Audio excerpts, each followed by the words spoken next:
अस्सलाम वालेकुम सही दुआएं जवानो।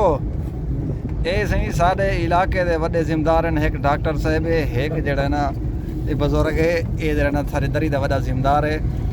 ये खान साहब दरी पीरा दे दुआएं शहजादे हैं। ते माशाअल्लाह अल्लाह दे पासों खैर होवे। ई वक्त ने को तुसा देखो कंजूसी दी कोई हद होंदी है। ये पानी ना टुकुर सुर कहने बेटा ने ऐसे ही जरा और ते शक्ल करे सो डॉक्टर साहब। डॉक्टर साहब जरा और शक्ल तो निकालो जा सही। रोटी तो सब खाते बैठे वे को देख कर दो भाई। ये अपना आवाम को नूरानी चेहरे अपने दिखाल तो दो सही जरा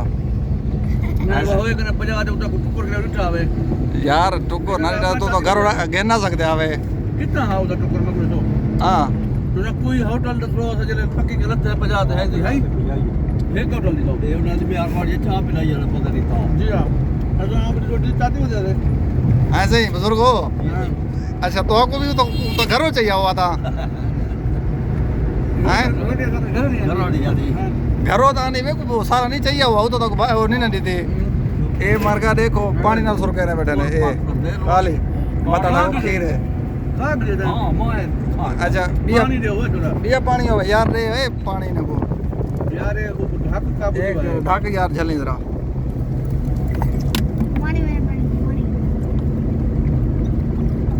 बस हां है कि यार ठंडी ठंडी हवा। अच्छा सुभान अल्लाह है।